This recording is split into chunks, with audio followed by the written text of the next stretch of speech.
Hello, எல்லாருக்கும் வணக்கம். இந்த ப்ரீ ரைட்டிங் ஸ்கில்ஸ் மாதிரி it is important to have activities to develop pre reading skills also. But அதுக்கு நம்ம எந்த கைண்ட் ஆஃப் ரீடிங்னு முடிவு பண்ணணும். 2 விதமான ரீடிங் இருக்குது. ஒரு ரீடிங் இந்த வார்த்தையில் உள்ள எழுத்தோட கரெக்டான சவுண்டு பண்ணுற மாதிரி ரீடிங். இன்னொரு ரீடிங் அங்கே என்ன எழுதியிருக்குன்னு புரிஞ்சுக்கிறதுக்கு ரீடிங். இப்போ ஒரு ஸ்டூடெண்ட் ஒரு சென்டென்ஸில் இருக்கிற வார்த்தையெல்லாம் அந்தந்த வார்த்தைக்கு கரெக்டான சவுண்டு கொடுத்து படிச்சிடலாம். ஆனால் அதில் என்ன எழுதிருக்குன்னு ஒரு ஐடியாவும் இல்லாமல் அதில் ஏதாவது யூஸ் இருக்குமா? நிறைய அடல்ட்ஸுக்கும் ஒரு நியூஸ் பேப்பரில் அதில் என்ன போட்டிருக்குன்னே தெரியாமல் படிக்க முடியும். பட் இதில் எது useful reading? Useful reading is a process of understanding information from written language. ஒரு எழுதின மொழியிலிருந்து தகவலை புரிஞ்சுக்கிறது தான் யூஸ்ஃபுல் ரீடிங். அந்த எழுத்துக்களோட கரெக்டான சவுண்டு பண்ணுறது is not really useful reading. இப்போ ஒரு ஸ்டூடெண்ட்கிட்ட bat, cat, date, fat, cat, jade அப்படின்னு படிக்க சொன்னால் வெறும் சவுண்டுக்காக படிக்கிறவங்க அப்படியே எந்த பிரச்சனையும் இல்லாமல் எல்லா வார்த்தையும் படிச்சிருவாங்க.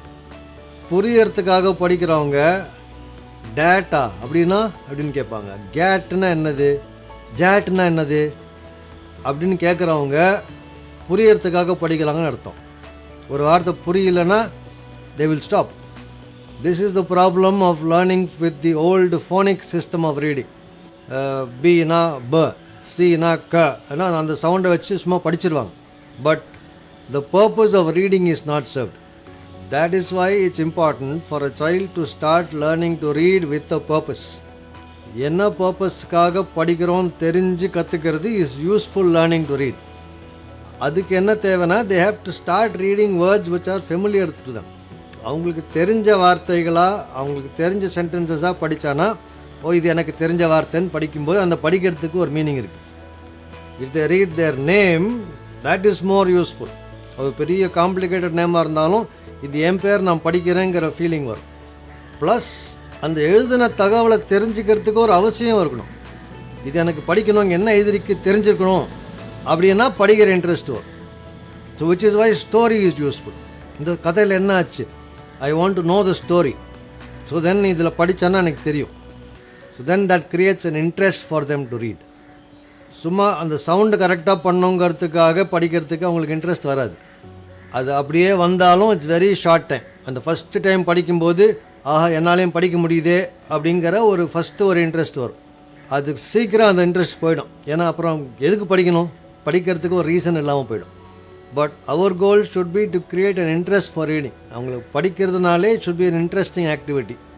ஸோ அதுக்கு என்ன ப்ரீ ரீடிங் ஸ்கில்ஸ் தேவைன்னு பார்க்கணும். One is phonological awareness.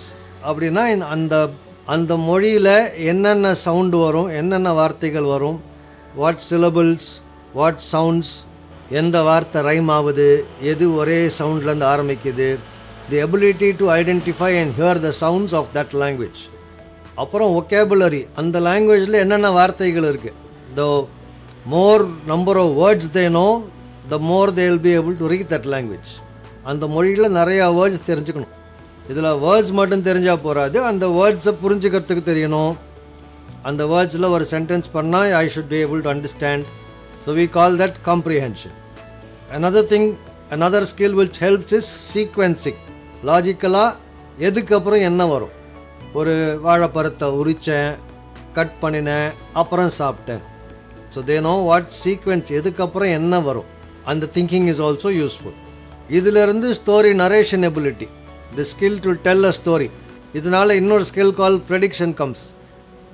இதுக்கப்புறம் என்ன ஆயிருக்கும், என்ன ஆகலாம். இந்த ப்ரெடிக்ஷன் லீட்ஸ் டு கியூரியாசிட்டி. என்ன ஆயிருக்கும் அப்படின்னு தெரிஞ்சுக்கிறதுக்கு ஒரு இன்ட்ரெஸ்ட் வரும், படிக்கிறதுக்கு வரும். This also means imagination. கற்பனை பண்ணி என்னெல்லாம் பாசிபிலிட்டி இருக்குன்னு கற்பனை பண்ணுறது. The more imagination they have, the more curiosity for reading.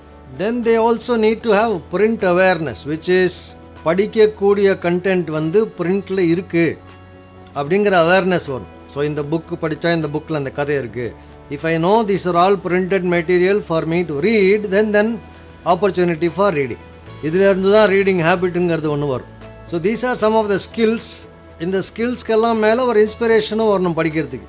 இது பெரியவங்க படிக்கிறத பார்க்கும்போது அவங்க படிக்கிறாங்களா, நானும் படிக்கலாமே, அவங்கள மாதிரி நானும் படிக்கணுமே அப்படிங்கிற ஒரு inspiration. Small children anyway like to imitate adults என்ன பண்ணாலும் நானும் பண்ணுறேனே அப்படிங்கிற ஒரு ஃபீலிங் எல்லா குழந்தைக்கும் இருக்கும். ஸோ இப்போ these are the pre reading skills. இப்போ இதுக்கு நம்ம என்ன ஆக்டிவிட்டீஸ் பண்ணுறது? First thing is to talk to them in that language. எந்த பாஷை அவங்க படிக்கணுமோ அந்த பாஷையில் we have to speak to them. Then we read to the child. அந்த குழந்தைகிட்ட நம்ம படித்து காட்டணும். அவங்க பார்க்கும்போது அவங்கள ஃப்ரண்ட்டில் வச்சுட்டு ஒரு புக்கை திறந்து படிக்கும்போது they know that okay, this adult is reading. இவங்க அந்த புக்கை பார்த்து படிக்கிறாங்க அப்படின்னு அவங்க தெரிஞ்சுக்கிறாங்க. This is the most important activity for a child to start reading. They must see another adult reading from a book. Then you have standard activities like rhymes that also tells them new words. As a tune, dance, it makes it interesting for them. They learn the new words. Then we can have a story time where they listen to a story. அவங்களுக்கு இன்ட்ரெஸ்டிங்கான story ஒரு teacher சொல்லும்போது they listen to the story with all the words in that language. Then they can do sequencing of pictures. ஒரு sequence of picture கொடுத்துட்டு mix up பண்ணி எதுக்கப்புறம் என்ன வரும், that helps their sequencing skill. கதை சொல்லும் போதே இதிலிருந்து அவங்க கதை ப்ரெடிக்ஷன் ஸ்கில்லும் டெவலப் பண்ணலாம். ஸோ நம்ம கதை சொல்லும் போதே ஒரு கதை ஒரு இடத்துல நிறுத்திட்டு இதுக்கப்புறம் என்ன இருக்கும், என்ன ஆகலாம். So that helps the prediction skills. Also அவங்க they can start creating stories. So இங்கே தான் அவங்க இமேஜினேஷன் ஸ்கில்ஸ் வரும், ஸ்டோரி கிரியேட்டிங் ஸ்கில்ஸ் வரும். And all these are useful for reading. If we just show them some pictures, they look at the pictures and they can make their own story. அந்த படத்தை பார்த்து அவங்களே ஒரு story imagine பண்ணி they are able to say a story. And some other simple things we can do is அவங்கள சுற்றி இருக்கிற ஐட்டத்தை எல்லாத்துக்கும் ஒரு லேபிள் போடலாம். பிஸ்கெட் டின் அப்படின்னா அந்த டின்னுக்கு மேலே பிஸ்கெட் டின் அப்படின்னு போட்டால் அந்த பிஸ்கெட் டின் அவங்களுக்கு தெரியும் அதில் பிஸ்கெட் இருக்குன்ட்டு அந்த பிஸ்கெட்டுங்கிற வார்த்தை படிச்சுட்டே இருக்கலாம். என்ன வேணா இருக்கலாம். It can be book shelf, இல்லை பென்சில் பாக்ஸ், சம் ட்ரே. அவங்களுக்கு அது என்னன்னு தெரியும், அவங்களுக்கு தெரிஞ்ச வார்த்தை இங்கே அங்கே எழுதியிருக்கு. So that helps them to understand reading. ரீடிங்னா என்னங்கிறதே they start to get. It is not just for making sound. அந்த ரீடிங்கோட பர்பஸ் தே அண்டர்ஸ்டாண்ட் பெட்டர். இதையே இன்னும் எக்ஸ்டெண்ட் பண்ணால் அவங்கள சுற்றி இருக்கிற என்வாயன்மெண்ட்டில் you can look at whatever is printed. வெளியில் போனால் பஸ் ஸ்டாப்னு போட்டிருக்கா அதை படிக்கலாம், இந்த கடையில் போட்டிருக்கிற போர்டெல்லாம் படிக்கலாம். அவங்கள சுற்றி இருக்கிற பொருளில் என்ன ரைட்டிங் இருந்தாலும் can become a reading material for that. So அவங்களுக்கு reading becomes a way of life. இது ஒரு ஸ்கூலில் கொடுத்த வேலைங்கிற மாதிரி இல்லாமல் அவங்களுக்கு it becomes normal way of life to keep reading. சுற்றி என்னெல்லாம் இருக்கோ படிக்கிறது வந்தானா படிக்கிற இன்ட்ரெஸ்ட் வரும், படிக்கிற இன்ட்ரெஸ்ட் இன்னும் ஜாஸ்தி ஆகும். இது இப்படியெல்லாம் இல்லாமல் சிம்பிளாக பண்ணுறதுக்கு வழியும் இருக்குது. இந்த ஒவ்வொரு லெட்டரோட பேருன்னு சொல்லி அதோட சவுண்டுன்னு சொல்லி இந்த வார்த்தையெல்லாம் படிக்கிறதுக்கு ட்ரெயின் பண்ணிடலாம். இது ரொம்ப ஈஸியாக ஃபாஸ்ட்டாக முடிஞ்சிடும். நிறைய இடத்துல பண்ணிட்டும் இருக்காங்க. ஒன்று, இது அவசியமும் கிடையாது. ரெண்டாவது, இதில் there is a risk of reading meaninglessly just to make the sound, not for the purpose of understanding the language. So அதனால இந்த லெட்டர் ஐடென்டிஃபிகேஷன், அந்த லெட்டரோட சவுண்டு இதெல்லாம் கடைசியில் பண்ணுறது better. We must remember that our goal is to create an interest for reading in the child. அந்த குழந்தைக்கு படிக்கிறதுக்கு ஆர்வத்தை உருவாக்குறது தான் நம்ம goal. So our activities need to be tuned for that. So this is what I wanted to share about pre-reading activities and skill in this video. அடுத்த வீடியோவில் சந்திக்கலாம். Thank you very much. Bye bye.